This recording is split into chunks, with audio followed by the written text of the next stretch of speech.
perkenalkan, nama saya Rizky Ramadan. Saya dari Fakultas Agama Islam, Prodi Pendidikan Agama Islam. Nah, di sini saya membuat video. Saya mendapati tugas akhir UAS, yang dimana tugasnya itu membuat video tentang kepemimpinan. Nah, sebelum saya mulai, saya menanya-nanyakan kepada seseorang untuk menanyakan tentang permasalahan kepemimpinan. Kita tempat pengharapan.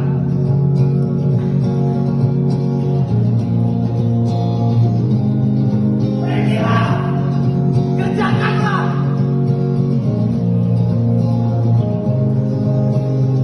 Jangan membuat dirimu lemah.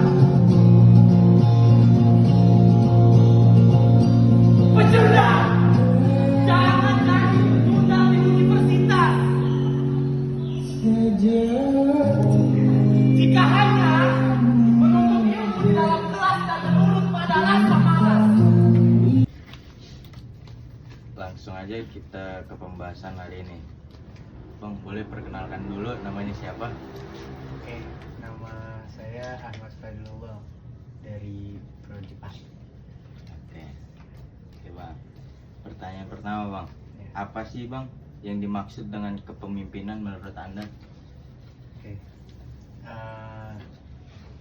kepemimpinan itu kan cara seorang pemimpin untuk mempengaruhi apa tuh namanya anggotanya, terus juga mendorong, atau cara si pemimpin itu untuk membawa suatu organisasi ataupun kelompok, itu disebut kepemimpinan. Kalau pemimpin itu kan orangnya, kepemimpinan itu caranya. Itu menurut saya. Pertanyaan kedua, seperti apa gaya kepemimpinan yang ideal menurut Anda? Oke. Setahu saya kan gaya kepemimpinan itu kan ada beberapa ya. Bedain antara pemimpin sama bos. Terus juga pemimpin sama ketua gitu. Soalnya kalau sebagai seorang pemimpin itu menurut saya kita kerjasama atau kerja bareng gitu. Sedangkan kalau bos itu kan dia menyuruh, bukannya kerja bersama-sama gitu atau kerja bareng. Jadi menurut saya konsep kepemimpinan yang ideal itu dibuat suatu organisasi ataupun suatu perkumpulan itu bagaimana si pemimpin itu bisa bekerja sama atau kerja bareng, sebagaimana dengan definisi organisasi itu sendiri adalah sekumpulan orang, dua atau lebih, untuk mencapai suatu tujuan bersama. Oke. Pertanyaan ketiga, Bang. Gimana sih, Bang, cara ente menyelesaikan konflik ketika Anda menjadi seorang pemimpin?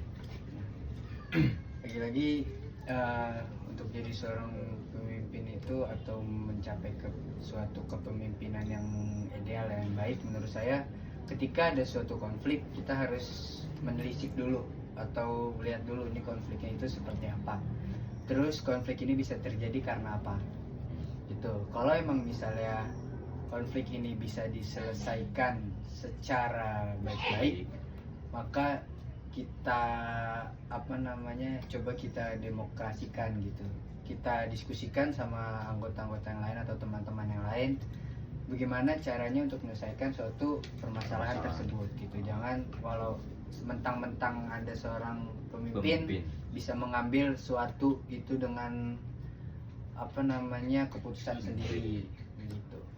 Oke. Dan terakhir, apa yang akan Anda lakukan ketika terdapat selisih antara anggota? Oke. Sebenarnya sama seperti yang tadi saya jelaskan.